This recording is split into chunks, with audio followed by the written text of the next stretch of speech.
lights.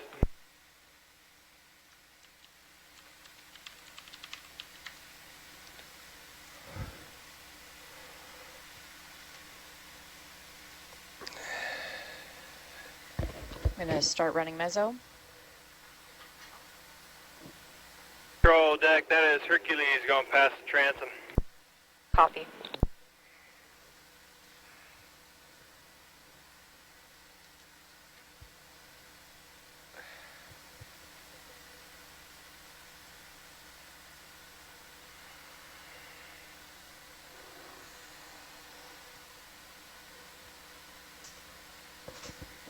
You let me know when you have zeroed the 0.68 tether wraps.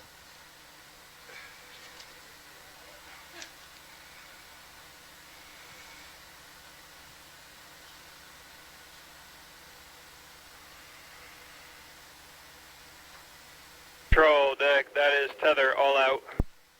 Copy, tether all out. Copy, thank you.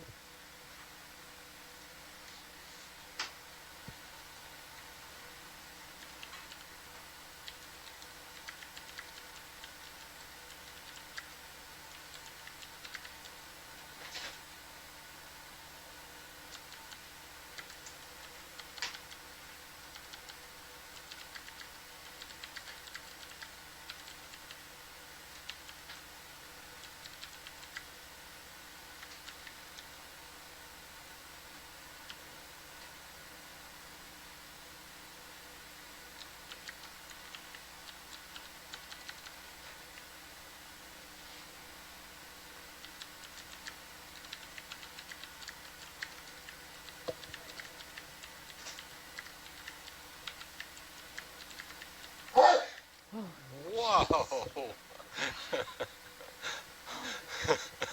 I jumped so hard. I almost cried. There might be a tear coming out of my eye right now.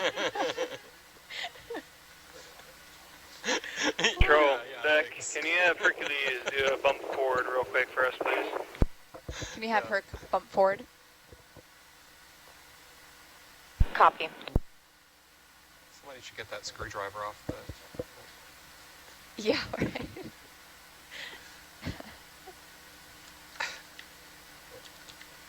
Man, I bet that felt good.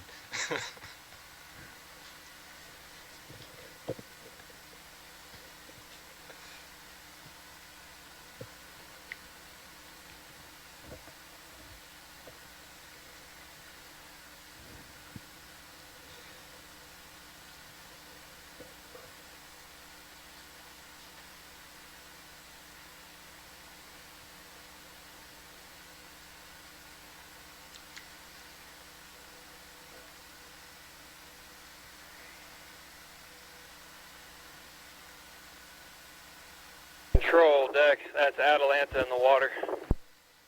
Copy, Atlanta in water.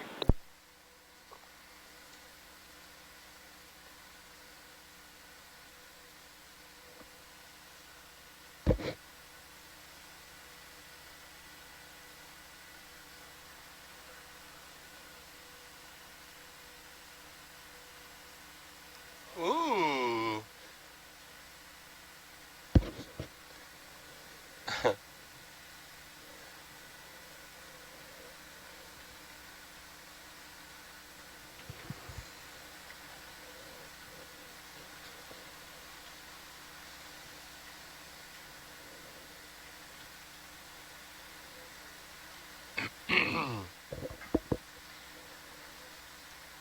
Tracking both.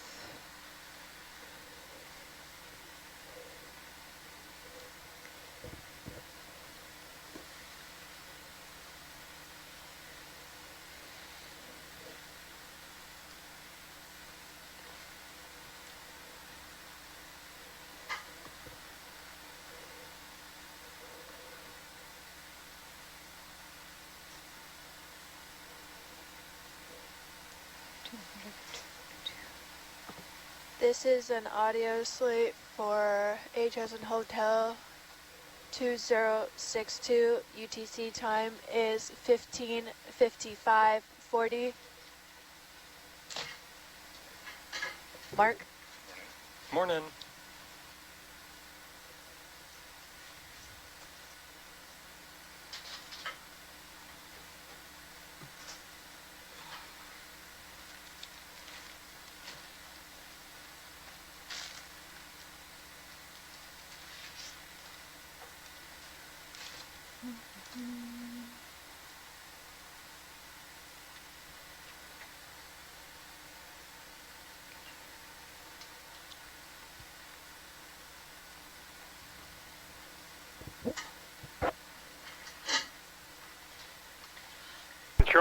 Control, deck. That is all stopped, 50 meters. Control has been sent to the van. Copy. The van has control. Pilot, so are you good with me holding the ship? Look at that little guy. Yes. Okay. Bridge nav. Good morning. Can we hold here? Can you please turn Sage on? Thank you.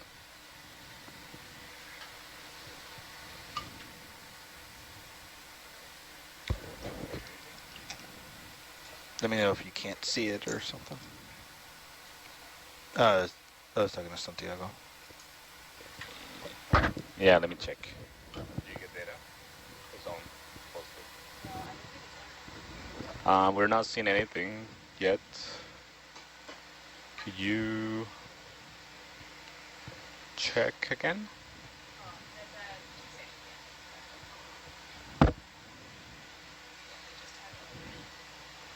It just turned on?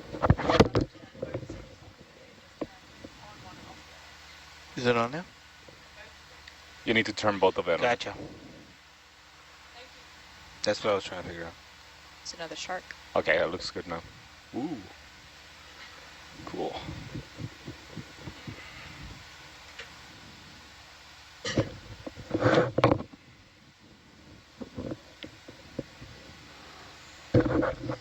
We do get a ground fault now. Can someone I mute just themselves, please? remind you, if you're moving your headset, we can hear you moving your headset, so mute if you're going to adjust, please. Thanks, Jaina. These are sages. Oh, it is not. Just letting you know, we have to turn sages off because they have ground faults. But I'm gonna double check and turn them off right now and see if it comes back. If it comes back, then it's something up. I'll stop. Yeah.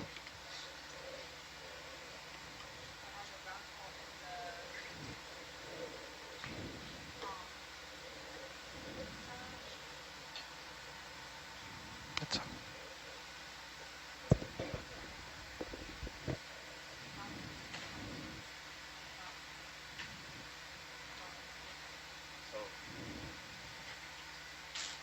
Michael, are you sure the Sages are the cause of the ground fault? yes. I just turned them off and I'll give it a minute.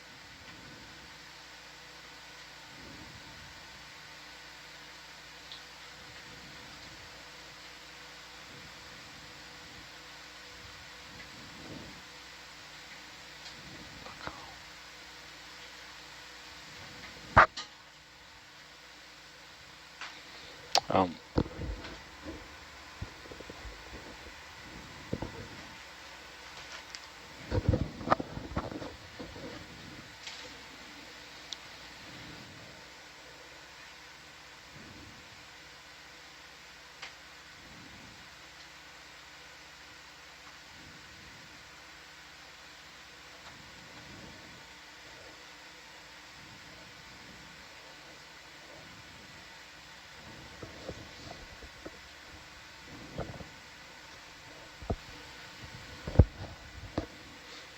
do you see any change?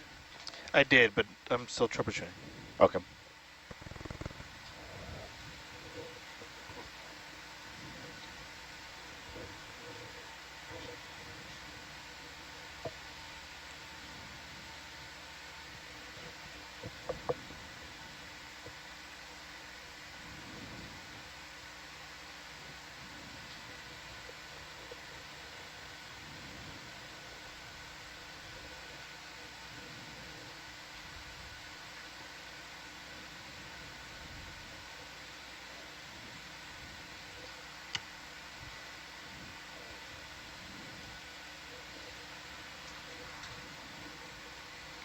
Target depth is 2,741.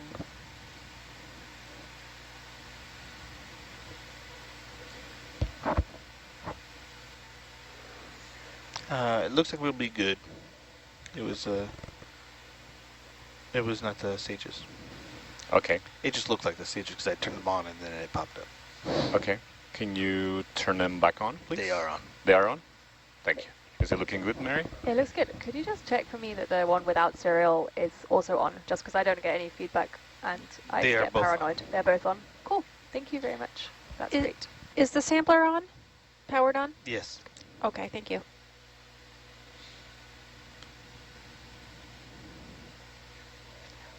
It was the probe.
Okay. Ooh, the tuna are back.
on SPL?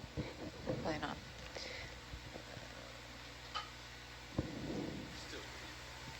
Oh. How long will this descent be? I estimate we'll be on the bottom at around 6:45. All right, 6:45.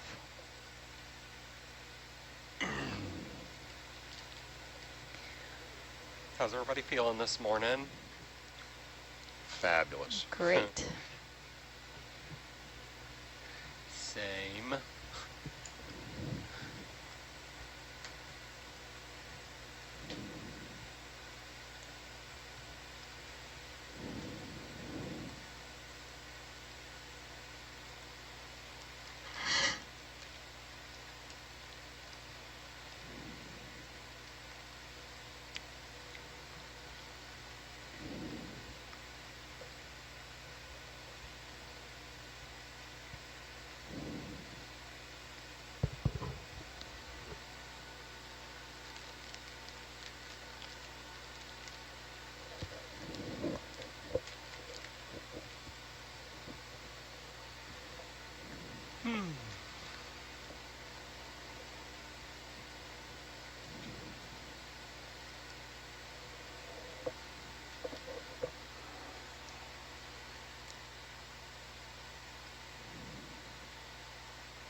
Thank you.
May I DJ tonight?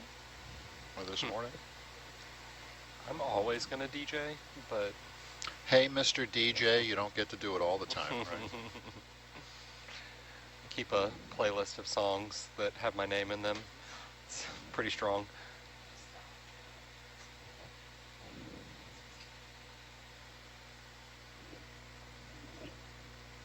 Yeah, that's what I do. All day. Every day I'm DJ. Since the day I was born.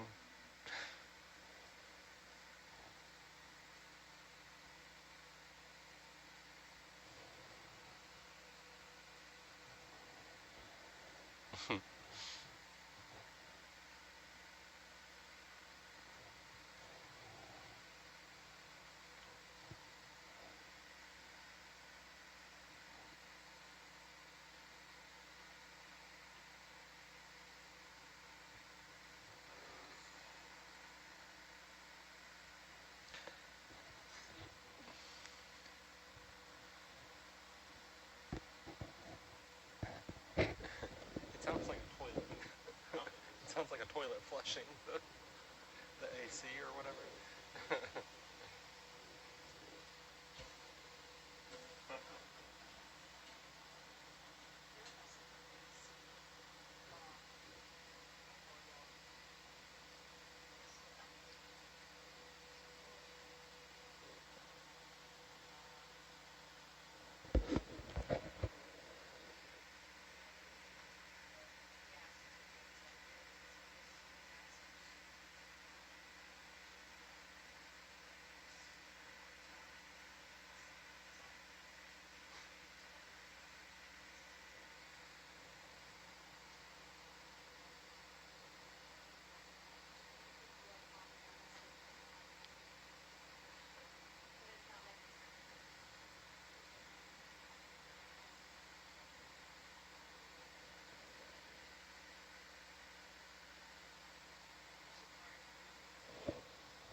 Got a question from a viewer asking how long everybody's been working in the field.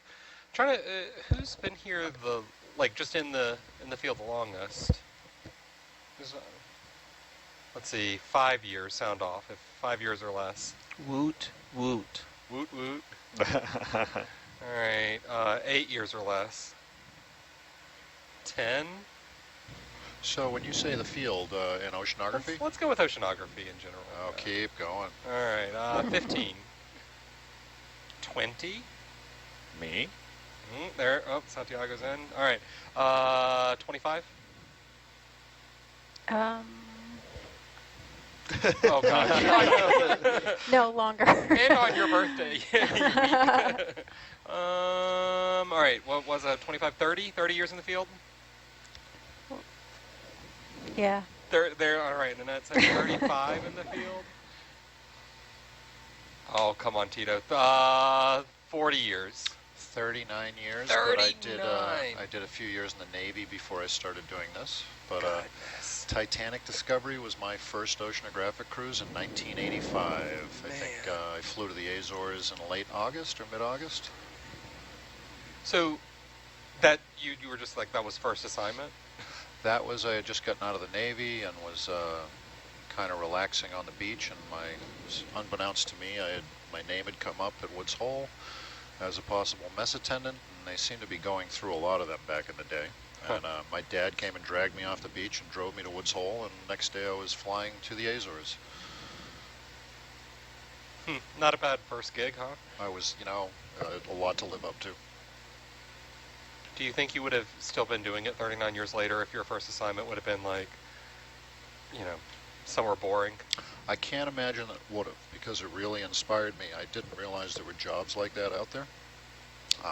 Watching that team, which I'm a part of these days, the Deep Submergence Lab, some of the old hands, Kathy O, Steve Gagg, Dana Yorger, Robert Ballard, just inspired by them and the tools they were using I couldn't even fathom 4,000 meters deep. It was just crazy. And as a young messman, every time a wave slapped the hull and somebody said, "What was that?" I'd make jokes about icebergs. Ooh, bad. Too soon. Yeah, exactly. Technically, if we can measure it, it is fathomable. Just saying. All right.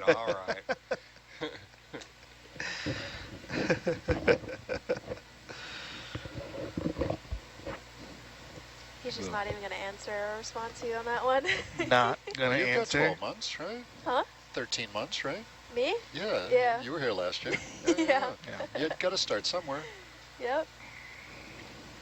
But still, though, 20 years and 30 years in the field too. Like that's So you've been chasing that impressive. Titanic Well, that's dragon counting ever when I since? was a student right at Woods Hole. I did my PhD there and my postdoc, and I've been there ever since.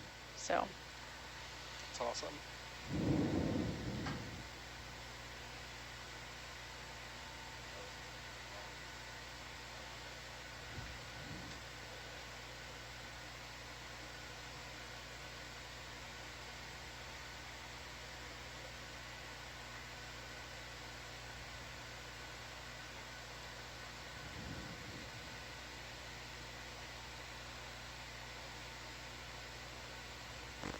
Oh, I guess we've left the tuna behind.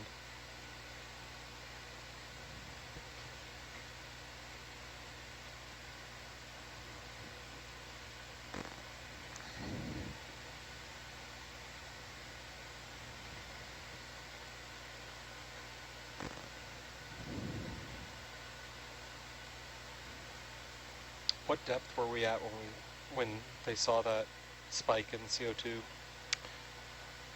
500 and some.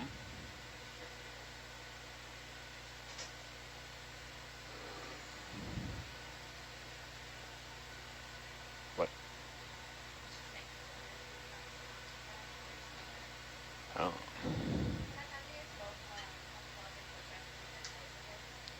Me too. Okay.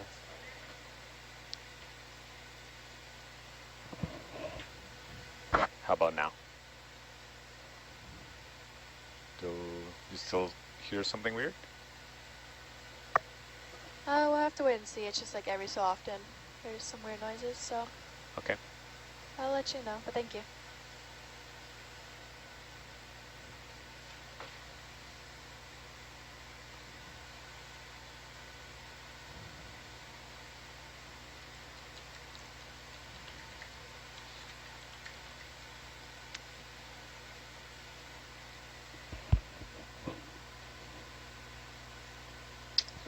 Oh boy. So a user or a viewer did just chime in to remind us that it is September 19th, officially Talk Like a Pirate Day. And while that could get out of hand real quick, just just to remind you, if there's a opportune time. I've been at sea September 19th many a time, and half the ship's crew would get dressed up like pirates. I want to say the Ravel is best known for that. Oh yeah? Is the Ravel named after the composer? No, Roger Ravel. I'm not sure. I think he was an oceanographer of sorts. That makes more sense. It's only lately we've been naming ships after astronauts. I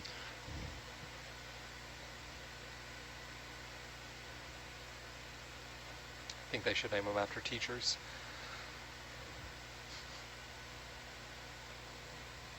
Can't argue that.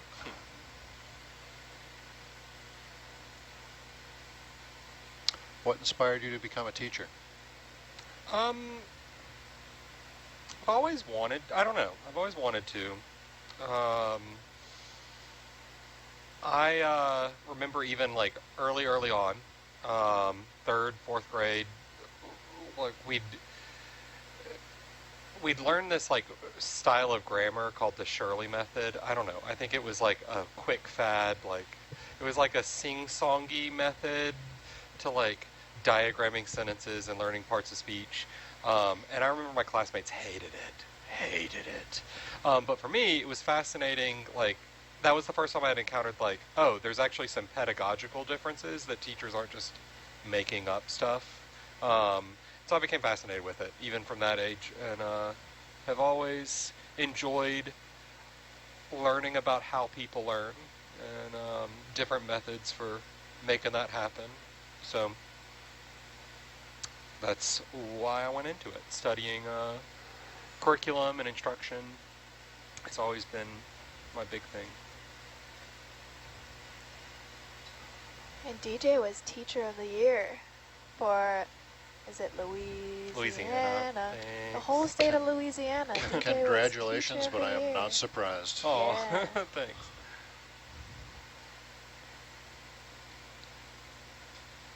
And how did you become associated with the OET? So 2015, they were in the Gulf of Mexico. That was fairly early in my teaching days. I'd been teaching for a few years by then. I was in Ponchatoula, my hometown, and that was 5 years after Deepwater Horizon, which, you know, that in the collective conscious of people in South Louisiana is a major deal. And I was passionate about, like, understanding, like, how we can know scientifically whether or when the Gulf was going to recover. How do we know that? What's being done? And so through that, I kind of had stumbled across OET and the Nautilus program and applied, and got to go out to sea during those geyser Gulf integrated spill response cruises. Ooh, tunas! Oh, I thought he was gonna come check out the camera a little closer. But that was really cool because we were actually diving on the wreckage from Deepwater Horizon on the 5-year anniversary of the blowout, and it was just really a moving moment to, like, see the wreckage, be there on the site, and then also be studying, like, how the microbes in the environment were, you know, just by natural processes consuming those hydrocarbons in the environment. And I think it was that moment that I decided I wanted to be a science teacher. I was teaching English and music at the time, and thought, oh, science is where it's at. And so I switched to teaching science, and the rest is history. Wow. Very cool. That's a great way to count, yeah. And what, do you play any instruments? Well, I play the French horn, brass instruments. My undergrad is music ed. And I think at that point, I had really been trying to, you know, I was thinking, oh, the humanities, that's where I'm gonna do. And so by being a part of the Nautilus program, it showed, like, oh, actually, I have some strength in STEM careers, and really am interested in kind of funneling kids down that pathway. And so for me, that was gratifying to see just kind of the diverse backgrounds of people here, and realizing, okay, well, I don't have to be limited by what my training is. I can just kind of follow what my passions are. Do you have a favorite cruise you've been on so far? This one's pretty cool, though I really enjoyed the Channel Islands cruise in 2016. I felt like that work was really important because we were helping to kind of characterize the populations of deep sea corals there around the Channel Islands. We were helping to establish new protected environments, and it was so close to shore, so close to California's coast, that it felt really good. Like, it felt like we were doing really good active work, you know, rather than just doing science that's, well, going to be years before the effects sometimes of the science is felt. That felt very, like, in the moment right there, right? You know? And was that looking at, like, oil seeps and tar stuff and things like that, or what Not was in the Channel nature of the Islands. science? That was more, so it was more characterizing what are the communities of the corals there in the Channel Islands. We were doing more looking at methane seeps and all in the Gulf of Mexico. I've been surprised, so I've got a viewer chiming in saying a tenor sax player. Cool. Awesome. We have a few musicians here on board, right? Yeah, I was gonna say that must fit in right in New Orleans, being a horn player. Well, I don't know. French horn players, not so much, but I play other brass instruments. I mean, so no one's, like, you know, saying, "Ooh, play that jazz standard on the French horn." Oh yeah, man. Second line, there isn't really a. If it's Louisiana, would it be Cajun horn? Yeah, the Cajun horn. Ba-dum. Waka waka. Yeah. I play the tenor sax. You played the tenor sax? Yeah, I haven't for years, and I want to get one again, but I'm like, how do I? think I should just do it. Just do it. Should get their old instruments back I think out. you were telling me. It's Get a okay, number 'cause 3 read and just do it. I won't be that neighbor who's playing like nasty, like I'm just beginning sounds. At least Yeah. I'll be like kinda decent. Yeah. I used to play trumpet. In fact, I still have my, still Yes. have one, and percussion. And percussion, trumpet, and percussion. Yeah, I went from trumpet to percussion in high school. Dave plays sousaphone and tuba. Oh man, a dolphin. Nope, that's not a dolphin. What did I say, a dolphin? That's not mammalian in any way. It's when it's sticking around, no? He sure is. I can't remember what Adam said he played. Gabby, do you play anything? Growing up, I used to play clarinet, and now guitar and piano. Oh, very nice. So just tinker. There's good apps nowadays too. Right. So I they like can Spotify. learn. Look at the basement. Yeah. Well, like during the pandemic, I got like a piano teaching. I don't know, the app that taught me, and it was really cool. I don't know. Guitar Hero for piano. Yeah. Gabby, you strike me as one that like could become a great piano player because you're so disciplined. You could sit down and Maybe. really do it. Yeah. Could be good, but I couldn't do that, you know. I don't know, when I think of a child learning piano, I think of them sitting next to a strict instructor Mm-hmm. and with the, what's it called? Like the A metronome. metronome, yeah. I don't know, I'm glad I'm learning on my own. Yeah. It feels good. To do something creative. It's and- cool. It's a good feeling. Yeah, Yeah. that's probably why I picked up so many instruments. Yeah. Lack of discipline and just like I need new sounds, Yeah. and I just fiddle around with an instrument until I get the sounds that I want. Yeah. So now I'm like, that's not cutting it. So Mm. that's why I've been pretty consistent with cello. That's pretty cool. Ooh. I actually got believe it, cello is like the first instrument I've ever actually had lessons on. Are you So- still doing lessons? I had to stop because the price changed, Oh, fair. and then I'm also moved, so that kind of like made things kind of weird. I'm thinking about doing it again because it's been hard for me to get on it in practice. Right now, playing it isn't rewarding. It's I don't want to say it's not rewarding. It is fun. It's work. It's work. Yeah, Yeah. exactly. It's not. I'm not at the point where I can just like enjoy it, right? And you get the push over that like that part of the fundamental, you know? Yeah. Because at first it's just fun, you know, and then you go through like the because you're doing it all over the place, and then you go mental from all the repetitive stuff, and then it becomes fun again. So I think that's what is so good about playing an instrument, and I encourage kids too. I don't want every kid to like be a music major, but like being okay with imperfection and getting over that perfection paralysis. That I'm just going to sit down, I'm going to make music where I'm at, and eventually I'll get better. Or if I don't, that's okay too. I think those are good skills that everybody can learn. I love that. My band teacher in high school was mean. that's that's really good. He was nice, but also mean. He if you messed up, he would let you know, and he would be really mad. That mentality of like the messing up and being okay and just playing and dealing with it, like music's great for that. And also my personal recommendation for things tends to be improv. Take improv classes or do an improv group. Yeah. For me, improv has like set the my fundamental perspective on life, and it works out so nicely because of it. I don't think I'd be able to be where I'm at without it. Even if you don't plan to be a comedian, like you said, if you don't plan to be a comedian or if you don't plan to be a musician, like do those things because they do help with your neuroplasticity in other things. Mm-hmm. Yeah, I mean the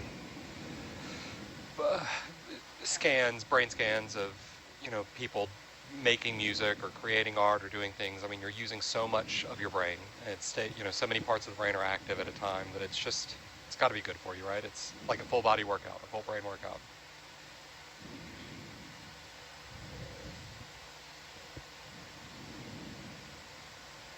I did marching band and like regular concert band and sports Yes.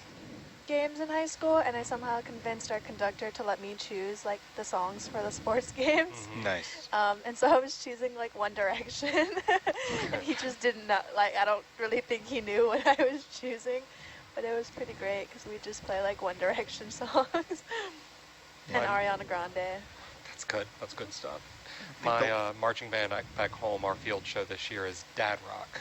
So it's all like dad-coded music. Yep. We've got like, I have a resident composer that's one of our talented music instructors, and so I had him write me a piece that is a blend of the Home Depot theme song with Enter Sandman and Crazy Train. All of those kind of have a similar walk-in line or bass line that kind of work well together. And so we're doing that with some Beach Boys and Boys of Summer and Jesse's Girl, kind of, Just a medley of things. dad-coded music is That's kind funny. of what it is. Yeah. You said you were in marching band, yeah? Is that right? You were in marching band? Oh yeah. No. Yeah. Did you just do? I'm assuming like marching band like, for me, it incorporated like field shows and stuff like that. Mhm. So do you have a memorable like field show like routine you all did? We did a Chicago field show, Yep, I've done that which was a good one.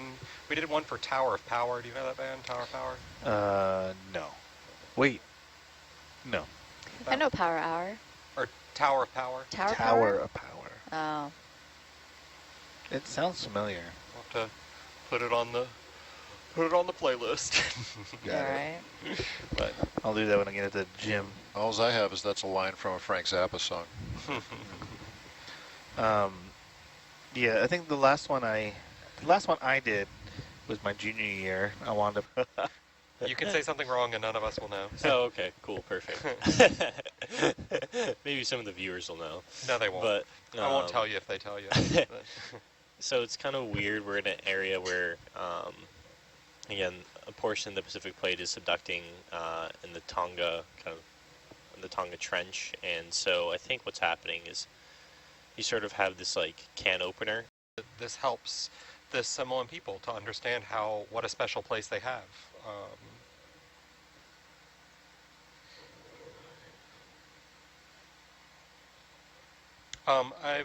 A viewer asking if anybody has any recommendations for some online free courses, like a Coursera sort of a situation for if they want to know more about marine biology or geology. Do we have any recs for some resources that they could do to study up on some of these topics? They're asking for free courses? Yeah, like free resources, free courses. I know like there's like Coursera and those kinds of things that, Yeah. One program I found once again during lockdown, because there was just so much time we had, Right. was edX. So it's you can audit courses for free online. Mhm. And they range, from like Stanford, Harvard, or just like tech schools. Yeah. And they have good like environmental studies, just anything from, or even like data programming. So I would go on there and I took like a little Python course for free just because I needed to catch up on that. Yeah, that's when I got out of the Navy. That's how I kind of like eased myself into like hey, I got to learn before, getting into a regimen. And edX was like to me, was a more structured. Yep. Yeah. In that sense. I Yeah. did too. Yeah.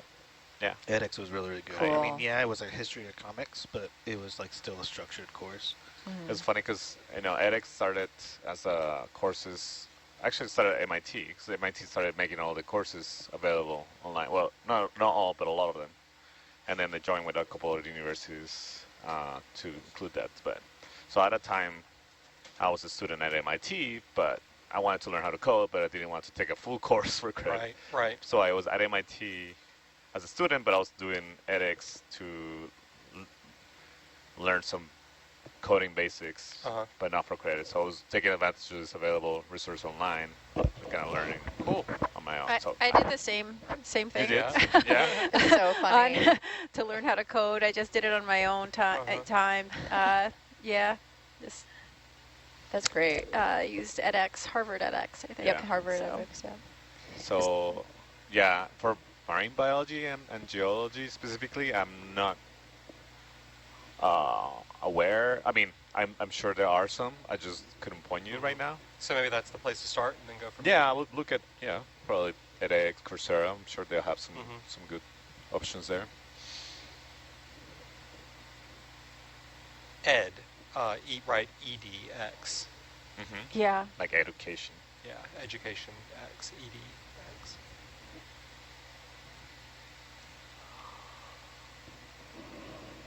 I can't imagine, and not trying to be ageist here, but like, I depend so much on watching a YouTube video to learn how to do something, or being able to take an online course or do those things to like learn a new skill. Like, and I guess for me, my age group, I won't say what that age group is, but was that transition point, like where the internet had just become widely available and used, like late middle school for me, early high school, everyone had a home computer by that point.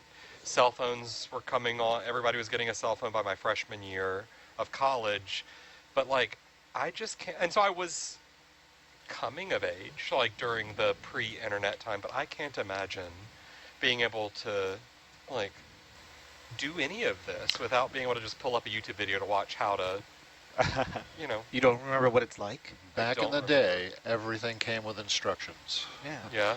And that's how you did it. You just had instruction manuals that you had to read? Yeah, and sometimes it was intuitive. Sometimes you had to ask a friend who was a professional or an amateur, that kind of thing. But I remember learning how to roof by reading the instructions on the shingle package. Yeah. Yeah. I do miss instruction manuals.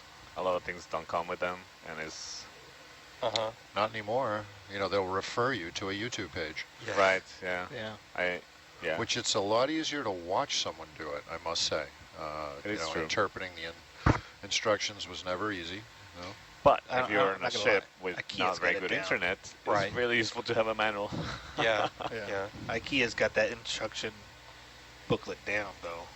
That's just as good as watching a YouTube video. Yeah, they. It's also really nice to have like a GPS or maps on your car too. Back in I don't know, I never Just got being that a lost pizza reading a delivery map. guy. Yeah. When you had to. I know. Yeah, I always Oh, yeah, use but- maps, and it was. You didn't have a turn-by-turn. You had to have a co-pilot in order to... Well, I can remember my first Or use a half top cross-country drive as a teenager. I was going to Great Lakes, and I called AAA, and they gave me a page-by-page map. Yeah. Oh, really? Like they read to you over the phone? What? No, there was no phones. Oh, that's right. So it was literally you went to the AAA office or wrote to them, and it was part of your subscription. But they'd give you a ring binder with, it was probably like 3x12, so the pages were cut long, and it was a section of the map. And it And was certain your sections- routes, and it gave you what restaurants were on it, and exits, and things like that. I like those. I remember those because those were also like, to me, it was very much like a choose your own adventure. Because if you're like going through, it's like, oh, I got to go to page 474, A7. And you got to go to the A7 section of that map. Yeah. But up till 20 years ago, what was the big map book? I can't remember. It wasn't folders. It was. I wanted to say Tom's Guide, but that's not. That's for hardware. But there was never a time when I didn't have one of those in my trunk Yeah. or Yeah, back that's seat. right. I carry those too. yeah. That's how you get We all- places. But before the having internet, everyone was a residual little anxiety navigator. Thinking about that. Yeah, Like, good to know. No, it's it's just.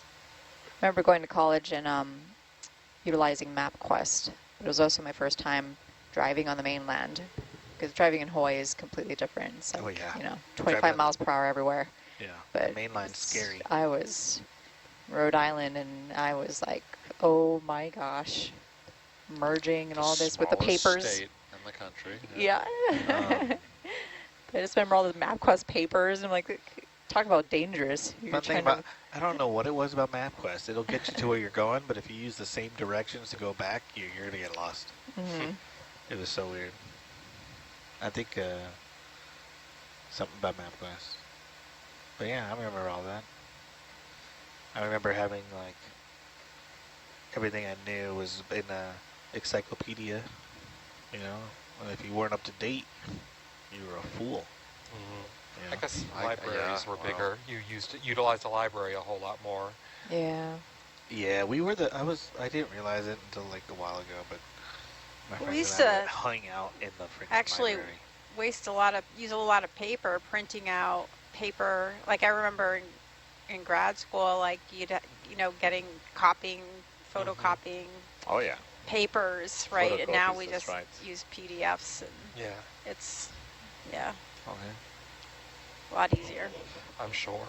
What's that? I'm sure it's much easier. Easier and less wasteful, and Yeah, I remember at Yeah. the beginning of the semester, when I was in college, just like, had a list of things to photocopy. It was like a Yeah. giant Mhm. stack of things every semester. I want to know if I would say it was easier, because like for me, like yeah, it's nice to have PDFs on my phone or on my tablet or whatever, and going through the internet and like finding all these papers and saving them, and that's great. But there's something different about like flipping through pages. Mm-hmm. I That much is- rather flip through pages than look at Yeah, a screen. and I feel like technology hasn't figured out a way to simulate that. Like, I don't miss, but I feel like I'm far more productive if I could just put my finger on a page, flip to another page, like, oh, that's relevant too, put my finger there, and now, like, I have three different tabs, aka fingers, in a book that I could easily flip to, and, Mm-hmm. like, that's not available on a PDF. It's usually, like, the last page, or you have to have, like, hope that whatever PDF you got, someone went through and, like, put a table of contents that you could go through quickly, but It is nice being able to control F and like find a specific part of a paper. that by is doing true. that. But I'm surprised. I just realized. Yeah, but I don't. That's something I also don't do very often. Is control F. There you go. There's your key takeaway of today. I don't go around control effing life. Okay. Now it's all ChatGPT. It's okay. AI. Yeah. Okay, good. I'm caught up.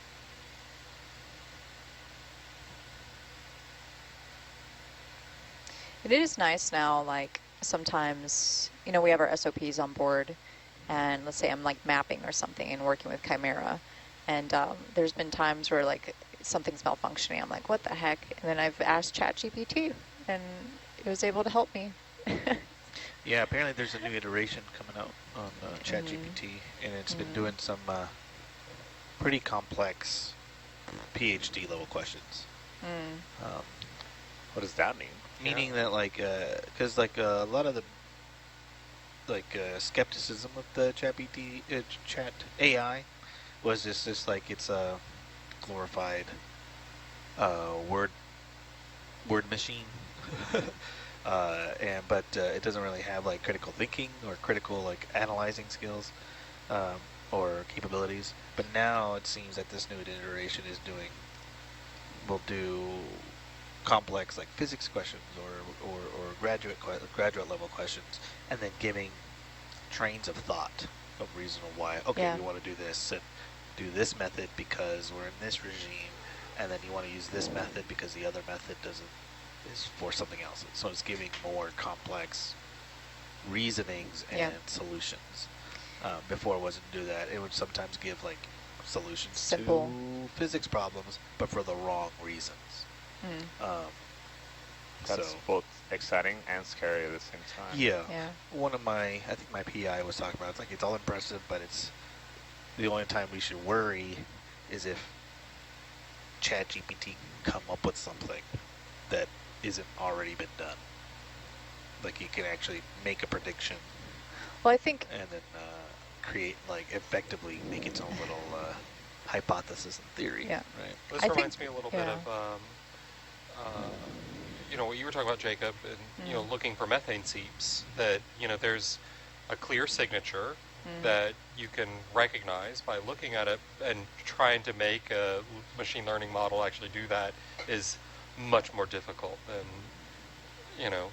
even though there's it seems like totally possible. Like, oh yeah, we can look at these images, look at these sets of images, and when you see that, that's a seep, and when you see that, it's not a seep. But we're still better at doing that. There's not a great model to be able to do that kind of work.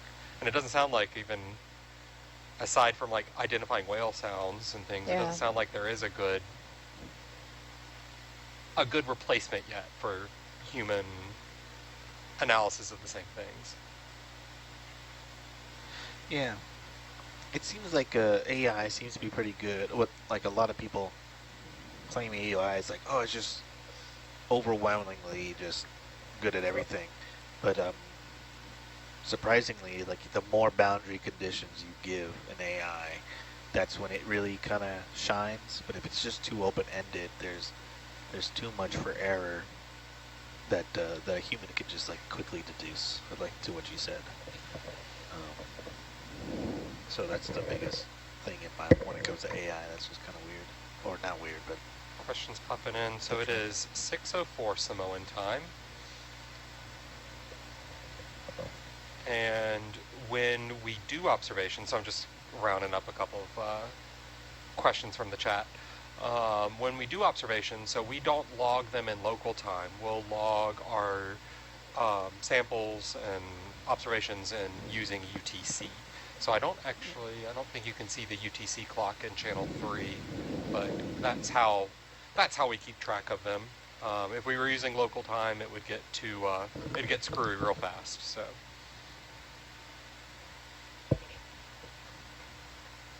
And we are sitting in the control van right now on the top deck of the ship. We are not in the submersibles themselves. Okay, done. Caught up.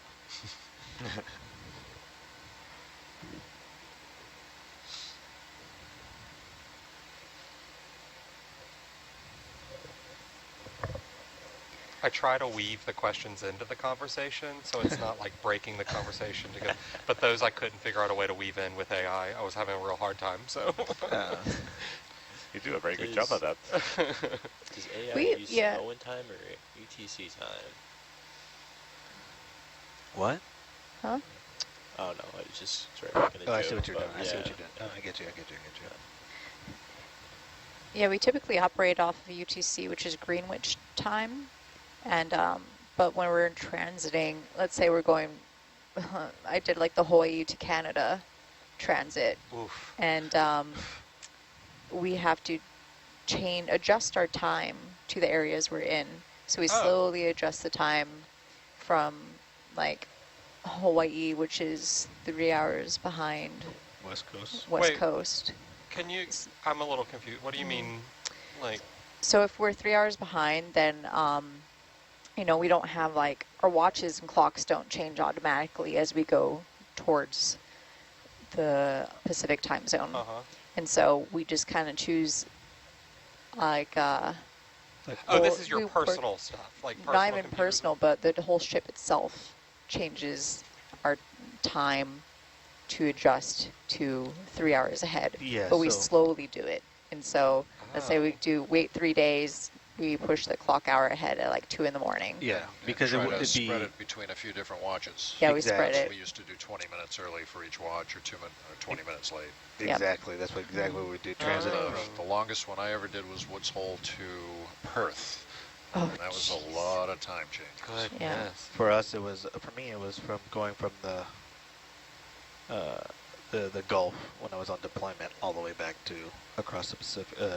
Across the Indian Ocean, across the Pacific. Oof. On a ship. Yeah, there's a lot of time zones and a lot of things, and it was exactly what you just said. Right? Yeah. Does that help with jet lag too, to be able to do it that way? If you Yeah, Or it's does it make it punishing you worse? slowly. if you change it slowly, it's just like you're waking up 20 minutes early for something else, right? It's a little less disconcerting than like leaving Guam and getting home before you left, kind of thing. Yeah. Yeah, I think that's going to be You my kind of feel it problem. overall. Yeah, it'd be kind of weird if you travel for 2 weeks from Hawaii, and then you're trying to get to San Diego, and then all of a sudden, as soon as you log in, as soon as you dock, You just 3 change hours the clocks. change. Yeah. Yeah. So might as well do that. I mean, that's just not how the world actually is. You know, the sun just doesn't jump 3 hours in a different position. But I have left Honolulu on a ship and gone 3,000 miles west without changing the clocks, and it, it was odd for, the sunset to be at 2 o'clock in the afternoon kind of thing. Oh, I see. And that's just convenience too. Yeah. Mm-hmm. That makes sense. And meal times and all those kinds of. Yeah. That does make sense. I think we should just go off a one-time UTC, everybody. World. Yeah, The world world time. I can't see any problem with that whatsoever. What would be the problem? There's no problem. It's just like, oh, in California, it's freaking. Yeah. What? It is really funny, in the mainland U.S. where some states do the daylight savings time, then some don't. Do you know It's about just- Newfoundland? What about it? It's a half an hour. Half hour? On both sides. I'm funny. That's the I only would- place I know of that does a half an hour. Anyways, it's Huh. But yeah, like I don't, and I also, after being in the military, that's the one thing I like, the best thing I feel like I took away is I hardly do AM, PM anymore. Oh, a 24-hour clock is best. Yeah. I do agree. It's like, oh, is that 6? It Yeah. doesn't matter, it's 18. That's my takeaway, like, since 2015. Since first time on the ship, I switched to 24-hour clock and never looked back. It's king. Yeah. I figure if I just keep pushing it, it'll catch on, I'm there with you too. I try to. I kind of think in it, but I would never have my watch show a 24-hour display. Oh, Really? I have everything. I'm not sure why. Oh, that's true. A watch face itself, like it. I do. I have. Oh, everything. you mean You like have a the watch, digital like watch or the an clock on analog my watch, dad, that's a traditional, something 24-hour. like that. Oh no. That's what I mean. Like, I think it's hard to see on an analog watch, like where the hands. I feel like a Yeah. 24-hour clock, it would move so slow. It'd be harder to. Yeah, that I can understand because it's But yeah, if it's digital, 100%. yeah. Yeah. Put it And on. we are living in a digital world, so. It should always be Still some 24 hours. analog people around though. Yeah. That's true.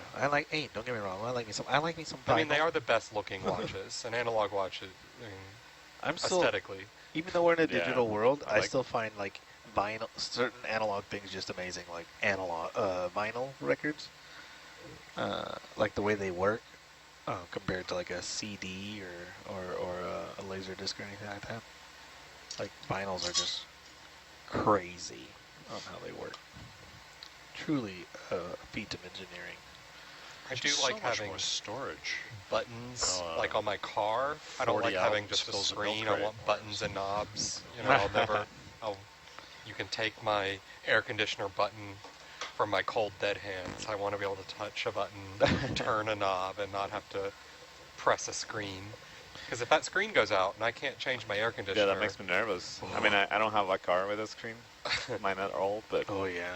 I there's don't think actually- about that. It's like, oh. yeah, There is something about that because when I was in the Navy, we went through an upgrade on all of our systems, and a lot of it was like touch screens and new like digital, just bringing 80s equipment into the digital world, right? They got rid of the buttons that we had to navigate the menus and input certain things, and they said there's no reason for them because everything's a touchscreen. And we fought tooth and nail to be like, no, I don't want to have to look at my touchpad on my my little keypad to know where I want to go, right?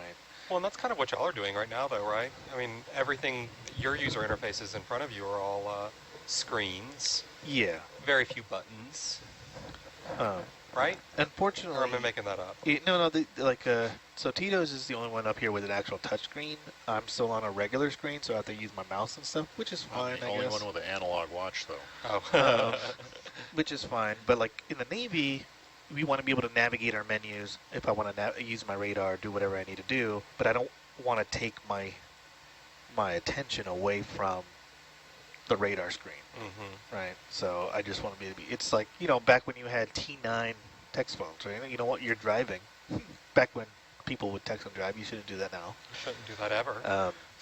But PSA. but you had the T, or you're in class, you would have the T9, so you can text without actually looking down at your phone and stuff like that. But there is a fun fact that back when, before touchscreens, when texting became illegal while driving, there was actual an increase in car accidents because people then started looking down when they started texting rather than bringing up their phone to the steering wheel. That was a big unforeseen consequence. Lord. But you couldn't do that with touchscreens anyways. But yeah, there's something to say about tactile feedback on buttons and navigating through menus and stuff like that. I don't think I'd be able to do what I did in the Navy if I had to look at a button every time I wanted to use it.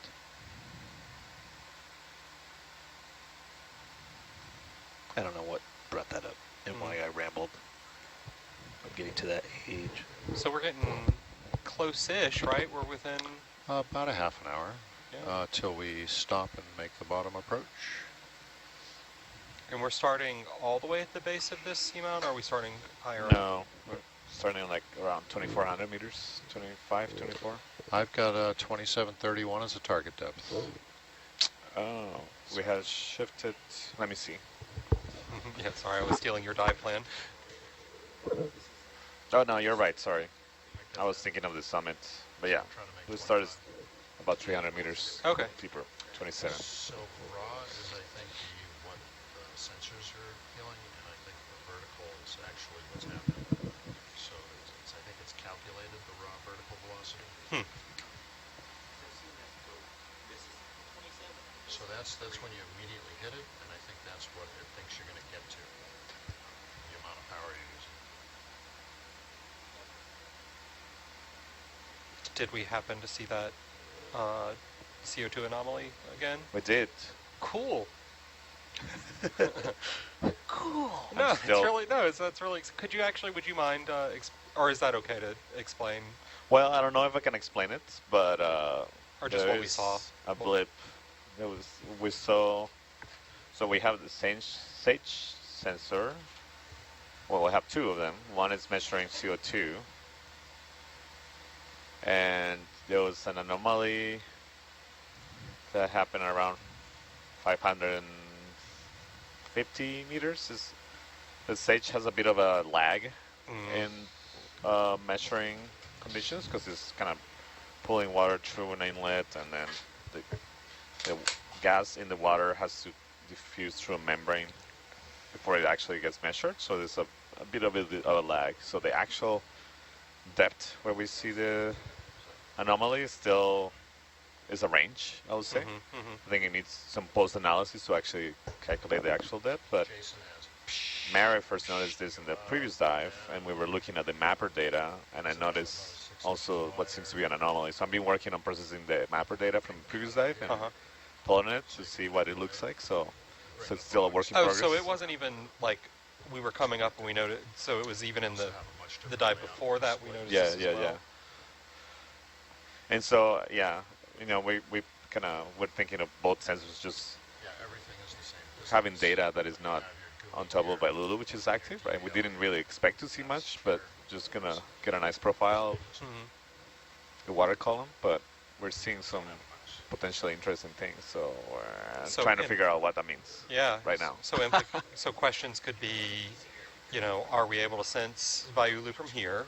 Right. That would be a really interesting thing that we're trying to explore right now. Would are we over any seeps, or have we around here? Yeah, around this area, like the.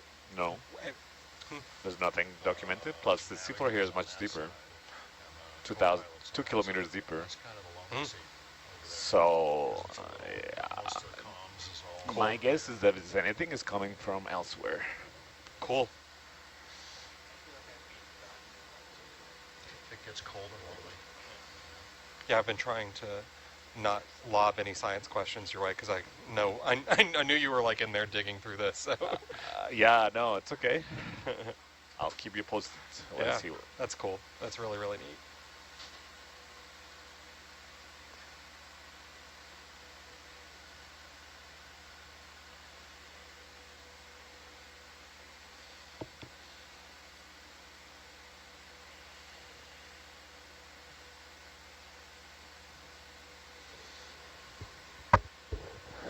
And we just passed 2,000 meters.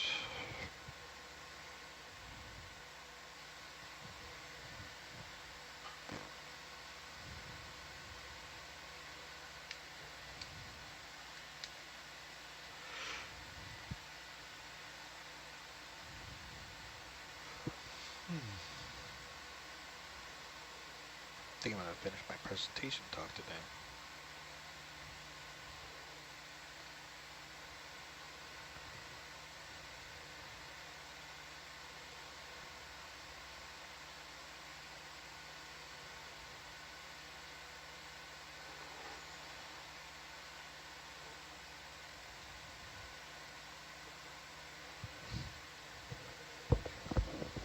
So I just cranked up a few percent to try and catch up to your 27, and the raw immediately goes there. It's like it calculates the power and all that, whereas the other one is going to slowly come up to that, and I should achieve 27,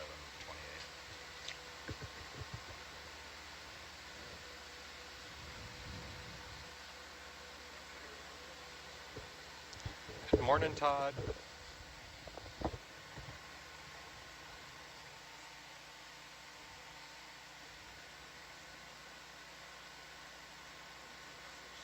Feels a little warmer up here today. I wish I could say the same.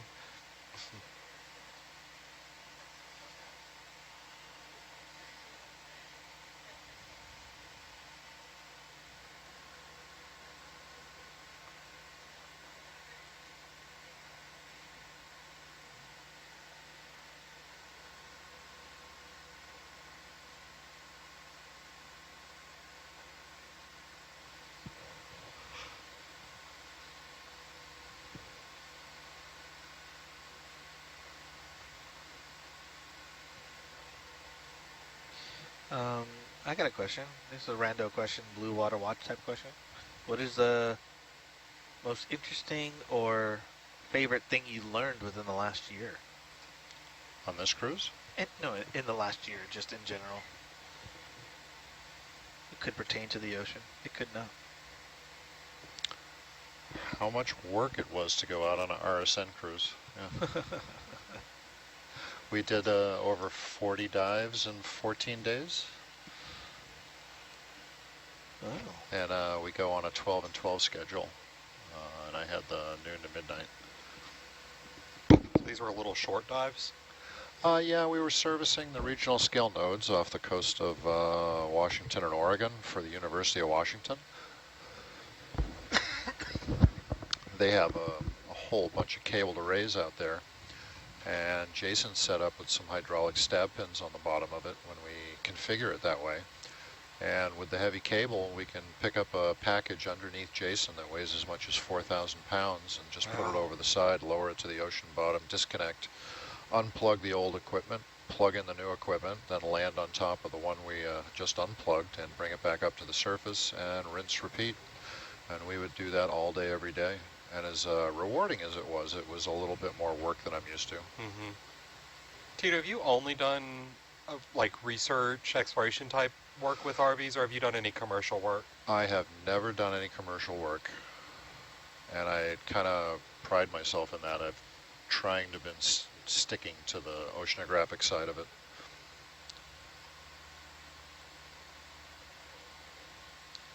Cool. Anyone else have anything interesting, like a cool? Just randomly, I I don't know, speaking with a bunch of people from NOAA, and then they were doing a recent study in the Pacific, and they were associating the population of like ahi that we've been seeing on this, and they said that there's interesting and increase in ahi population around the island whenever there is a large bloom of like mango and avocado going on. Oh. So Wow. they were doing Quite this interesting. study associating the blooms of these, like let's say mango specifically, and associating it with when the bloom was like really good in that season. There was a lot. Then there was a lot of tuna off the coast. What? Probably because like So, runoff, like, yeah. somehow Doesn't gets make into any the ocean. sense. Is this Why? a causation correlation thing? Is or- that weird? Yes. Yeah. So it was like a study that they've been starting. Oh, do you think it's like, I don't know, would they eat that kind of stuff if it winds up make it in the ocean, or do you think it's more of like a environmental like situation where like Yeah, like the weather bloom is better because it had this kind of weather conditions. that. So there, which therefore- also match the Yeah. conditions for Interesting. the ahi wanted to be. Yeah. I wonder if it's trickle down. I guess that's why they're Right. I guess why they're trickle doing down research. tunanomics. There's a probably why lot they're of doing lot something. of factors you can weigh in with Cool. that. That's cool though. That's a Cool. interesting. Yeah. thing. It is very interesting. What about you as a teacher? I'm very skeptical about this. Hey, this is from NOAA people. It was in a meeting too, so I was just observing. That's official. Isn't I was official. observing. Oh goodness. You heard it first here. Yeah. Nautiluslive.org. Let's see. What kind of things do you learn, or as a teacher, like in the last year? Do you? Oh goodness, I think you have to know a little bit about a lot of things,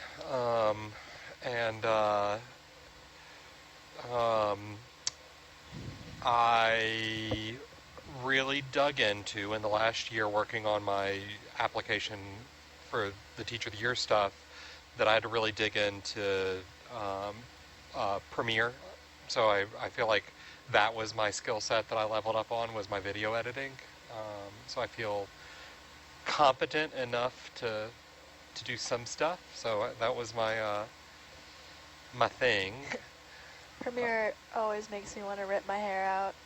I hate video editing. That's one part of the industry I will never get into. Especially editing for clients. Like, no thank you. I feel like I would be, and no offense to the video engineers out there, not body shaming, but I feel like I would be morbidly obese because I want to just sit. You're sitting there at the computer and you want to snack. Like you want like Yeah. like I want to be snacking on things the whole time. I feel like if I was a video editor, Or just perpetually eating like a fruit by the foot? Like stress eating the whole time. like a winch-sized fruit by the foot. Yeah. You're just like, nom nom. Yeah, I feel like I just stress eat while I'm video editing. Yeah, exactly. Just, I like, keep going, keep going. I- The more stress, the more I snack in. 100% get that. Cool. But I couldn't imagine doing that without YouTube because, like, being able to pull, like, open a tab, watch a YouTube video on how to do the thing I want to do. Like, I Yeah. couldn't imagine trying to learn how to do video editing with, like, from Yeah. just manuals and guides. I mean, that's me in the film industry for every single thing I do. It's, you don't know something, it's straight to YouTube, Mhm. and it's like constant because you learn how to do something and then you might not do it for a couple months or like a year, and so then it's like, well, now I don't remember how to do that thing again. Yeah. I have to relearn it over and over and over again. During my coding, the first thing that my professor said in undergrad is like, in coding, #1 rule is someone's already done it. Yeah. Google Yeah. it, Stack Exchange. Yeah. Someone's already done it.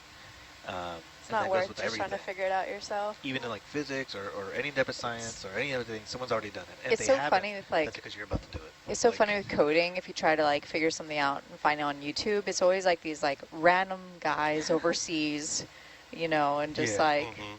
thick accent, but explaining everything you need to Yeah. know. Like, Yeah. What's crazy is that like uh, coding has become so prevalent in this day and Mhm. age that I've noticed on the YouTubes, and like some of the older YouTube videos Mhm. about coding and certain things go straight into the point. But Mhm. now a lot of the coding stuff that I'm like that keeps popping up have gone the way of like online recipes where they give you like a Ugh. backstory Oh. of like this code Yeah. and you know what it meant in their lives, and then they you have to like Really? skip to like half of the video just to Oh, get to this the is like coding part. recipes. Yeah, You know? like- They like- give you like a whole life story. Yeah. It's like, why don't you just give me the ingredients? Yeah. My biggest thing, my pet peeve on those kinds of videos is it seems like, especially in the video engineering world where it makes more sense, but in coding as well, the long intros.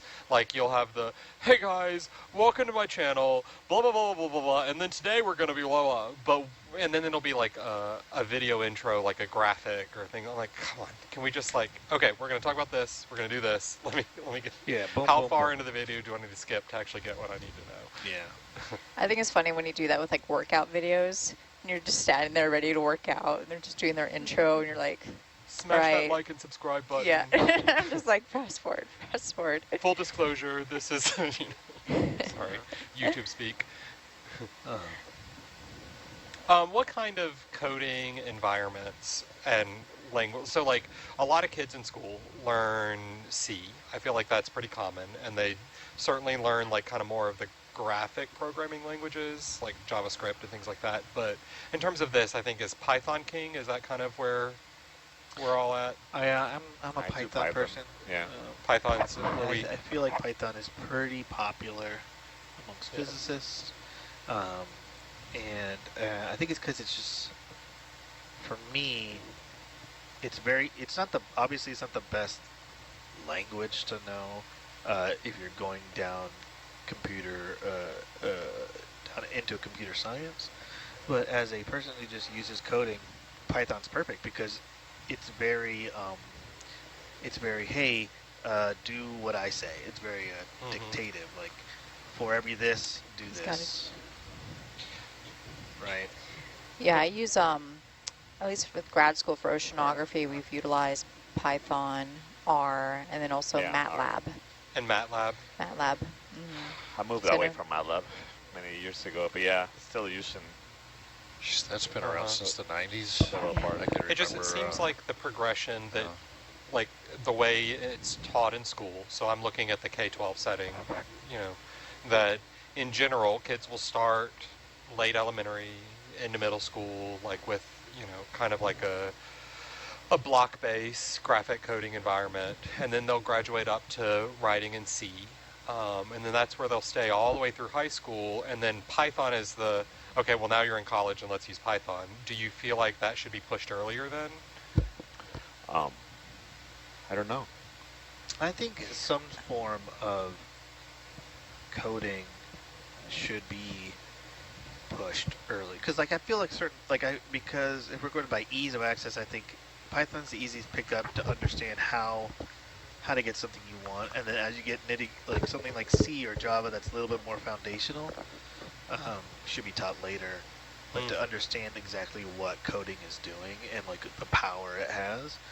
It'd be like trying to teach linear algebra before algebra 2 or something like that. Like you got to know certain foundational things, like what is math doing before you figure out, okay, so these are all the intricacies of math. Interesting. Got to make those like connections in the brain first. Yeah, as a tool. Yeah.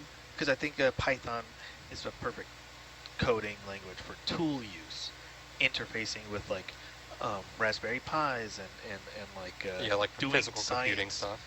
It's not about coding; it's about using coding. Yeah. Now, if you want to go into coding and becoming a coder, then you start going into all the other different languages. See, that's almost exactly the opposite of the way that, at least in my experience, that it's actually approached. We teach kids to identify variables, global variables, local variables, then functions, then building out functions, and that's all done in C, or with code blocks, that kind of like at the more foundational level. So we start there, and then add in the, okay, well now here let's interface with things. So that's where, which from what I'm understanding, what you're saying, Michael, is it should be the other way around. Start with the physical computing, get stuff to do stuff, and then dig into the nitty gritty of how they're actually communicating. Exactly, because it's like, in my opinion, because I didn't have coding when I was I wasn't even exposed to science really until I was already in the Navy at 22. So, and to have knowing how things work and just like using it in real time is to me far for people like me maybe, is a lot more impactful than learning about what it can do, how it should be used, and the syntax and stuff. Yeah, and that's then the application, right? My kids used MIT Scratch. Oh yeah, Yeah. Scratch, that's that Yeah. code block. And you can do really powerful things with that, and it's such a simple interface. Yeah, definitely. Scratch is, that was one of the first, I think, widely available, easy ways to get kids working in a coding environment. Yeah. I think I feel like a lot of the stuff that's being used, like taught, or like for me at least, I should say, this is all my experience, but it's very much like science has gone the way of. It's like going back to what you said, it's like an instrument. There's so much you have to go through before you can just like play a song, you know. And I feel like there's a lot of things in science, coding is an example, where you don't have to necessarily go through all that rigmarole to play a song. And then when playing the song is the thing that, quote unquote, like nourishes you and nourishes your curiosity, and then reinforces that, and then causes you to keep doing it. You know, if it doesn't have to be that way, it shouldn't be that way. I think this is a pedagogical question that this is shifted to, but like the same applies in English, teaching English, that, you know, there's a whole language approach that we should teach kids grammar through using like writing, you know, using text. We're just going to analyze text, we're going to analyze whole sentences, we're not going to dig into the nuts and bolts of this is a object of the preposition and this is a direct you know, like learning the language by using the language as opposed to starting at, you know, grammar and fundamentals. And I guess that analog can look at, you know, can be used in coding and math and all those as well. I don't know the answer, but I am curious. That's something to chew on. I haven't thought about using like starting kids more on a functional level with programming. We all, you know, I always start with, we pull out the Arduinos and we do the blink code and we do those kinds of things, and then we start working our way just building more complex programs, but we're always starting in C, and so I'm Well, I think, you know, having any basic knowledge of coding, whatever language it is useful, right? I agree. Because it's the logic that you're learning. Yes, right. It's how to think about it. The computational thinking is... Yeah, and break out something into steps that are logical. It's is the fundamental of any coding, right? Yes, 100%. Yeah. One thing I think that Louisiana is doing that I think is a step in the right direction, I'm sure many states are doing the same, but offering foreign language credit for a study of coding. So programming classes count as foreign language credits. Oh, cool. Ooh, that's cool. Which is interesting, you know? Yeah. Yeah. Like, I think this still think it would be good to do both. I think it's good to do both. I think it's good to do both. But I appreciate the treating it as a formal. Yeah, it's as a formal language course. Yeah. What are those? What are as a you might know this as a teacher. What are those things? They're like riddles, but they're pictures. Can you give me more? It'd be like what is this trying to say? And it's a picture of a tree, and then and then a person or smiling, and then you're supposed to figure out what the saying is, or what the thing is supposed to be. I don't know. I bet a viewer is going to chime in a couple minutes and give me that word. But I'm not they're even like going to open usually a playful tab. riddles or something like that, or some sort of joke, or play on words or something. And I remember, well, I think a lot of the people who had him as a math teacher, I had him for algebra and algebra 2, and he did that at the beginning of every class. He would put in like 5 to 6 on the little, the projector thing that he had. And then before we did any math, he would just do these playful riddle things. That's a good approach. Just to kind of get people going. And then like later, as the year progressed, sometimes he would just put in some like riddles that were the same, but they were math-based. That's how he got people going into like using variables, like, this is in place of that type of thing, to symbology, I guess you could say. A going back, rebus? A rebus? That's what I'm seeing. But yeah, using that kind of like Yep. Thanks. exercising those Thanks, things. viewer. That's what it is. There's your word, All right. Michael. That's not what I thought I was going to be at all. But yeah, so he would do those, and I felt that helped a lot with understanding math, algebra math, where it's more just that X can be anything, right? And just kind of that cool. kind of practical thing, back to what we were just talking about. That's why I'm a teacher, because I think those things are so neat, and how we approach setting up kids and even adults. And nerd. I love it. I think that's the coolest stuff. Yeah, it's fun. It's fun. Like stuff like that's really fun to think about and discuss. And these big pedagogical questions about how to build curricula and all those.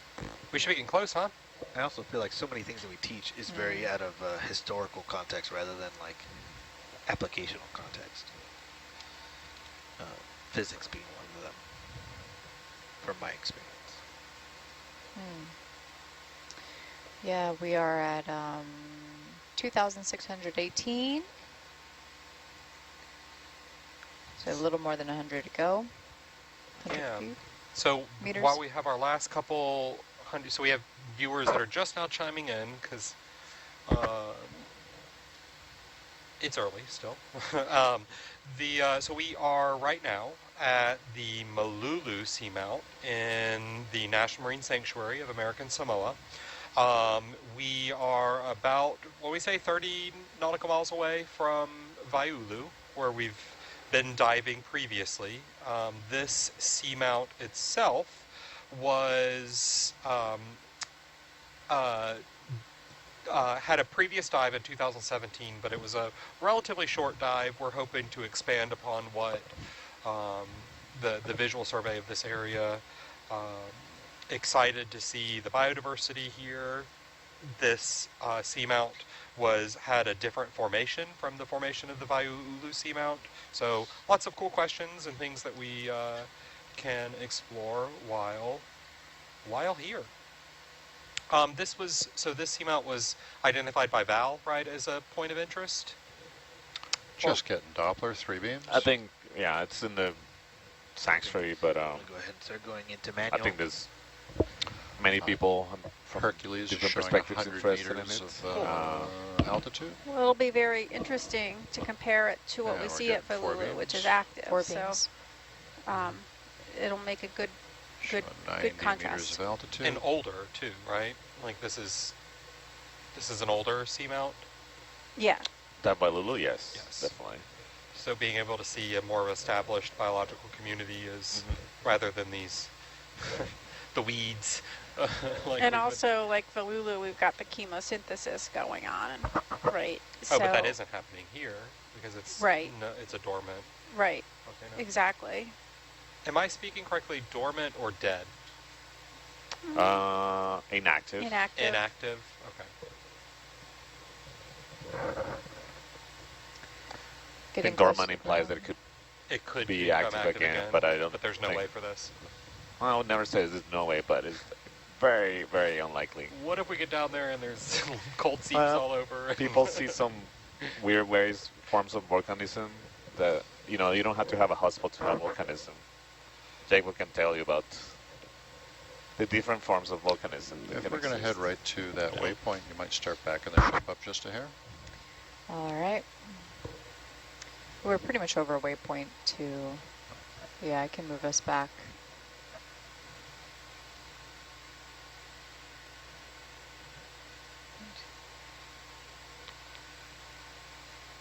And we're about 50 meters off the bottom. All right, first person to see it. Bridge nav. Gets See a it. free breakfast. Can we step 30 meters, heading 300?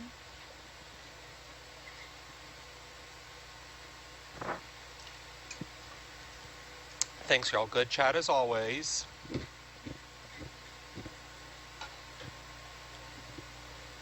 I really dread these blue water dives, but y'all make them pleasant.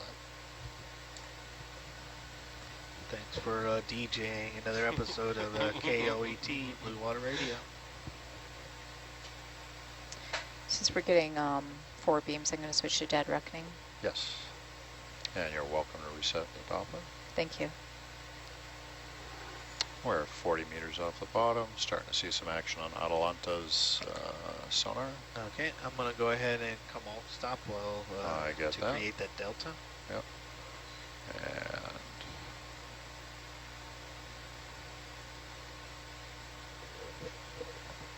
And 35 meters off the bottom.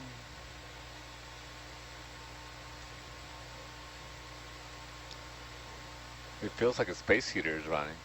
Yeah.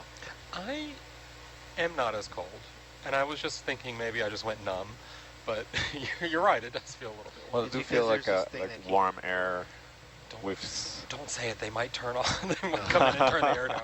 Well, It's going to be turning. It won't be here next They're like, watch. oh, you're warm? I'll ensure it. I'll Yeah. show you. It'll be gone by next watch, I guarantee it. I am not standing for this. It is gross. It's like someone's breathing down at my neck every 5 minutes. Maybe Yeah, there it's is. not as pleasant. Unless that is you, DJ, breathing down my neck every 5 minutes. Then I don't mind.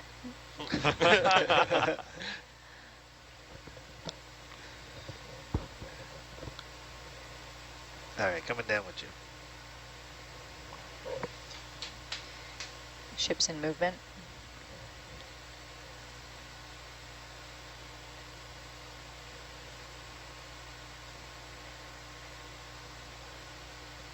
Okay, bottom in sight.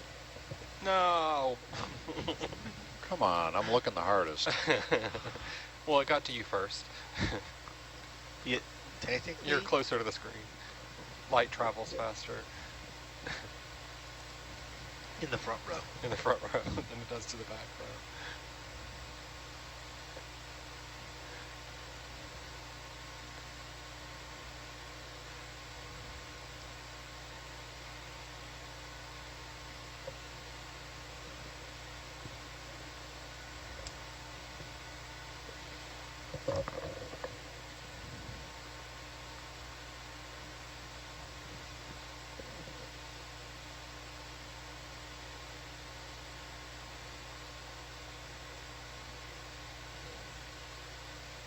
I wouldn't go down anymore. No, Actually, I see it. I see it. I should see get it. about 20 meters of altitude. I'm going to start backing up underneath, which you bring Atalanta's heading around 180 degrees, Copy. Wait, one. or to approximately 320.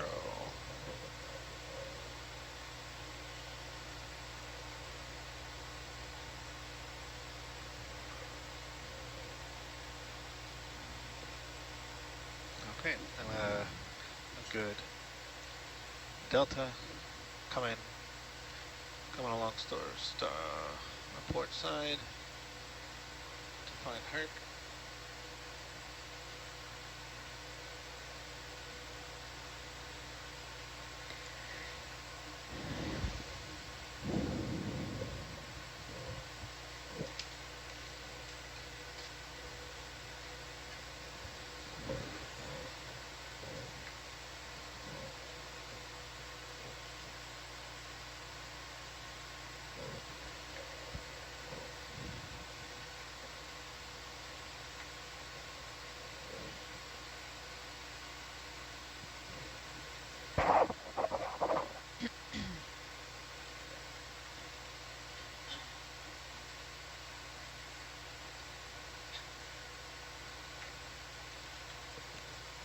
Sponges. Oh,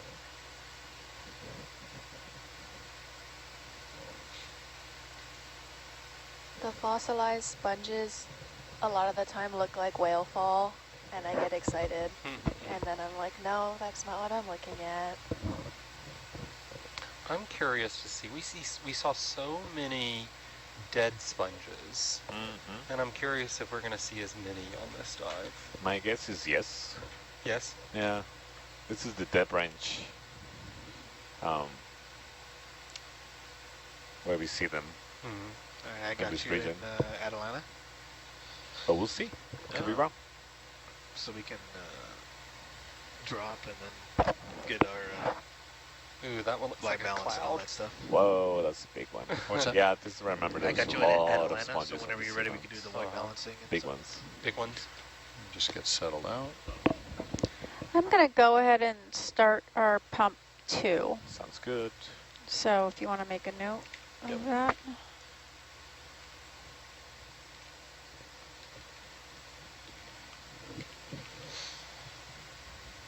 And it's running. Good.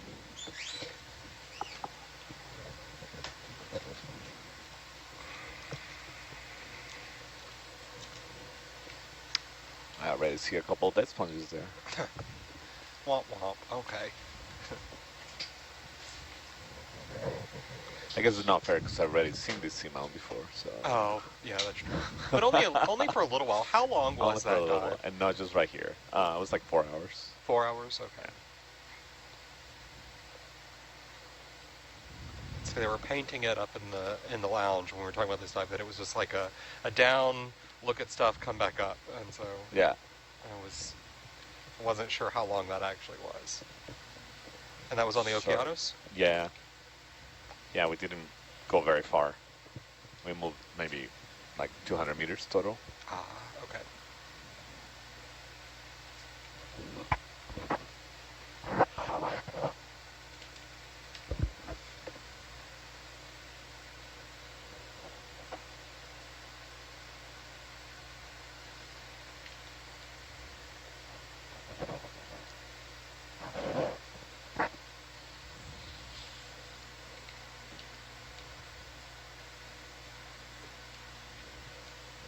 I should change our status.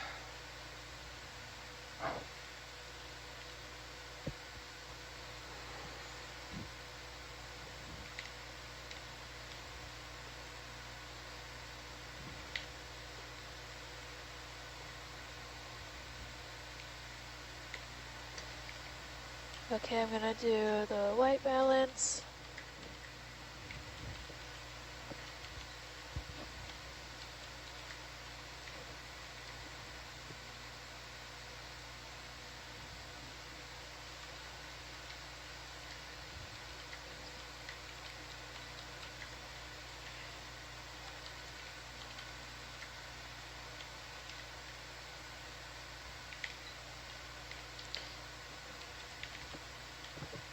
Okay, we should be all good to go with cameras.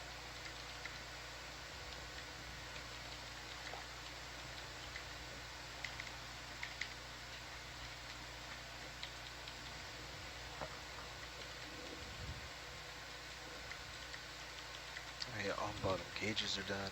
I'm all good to go, I think. Atalanta thrusters looking good? Yeah, Great.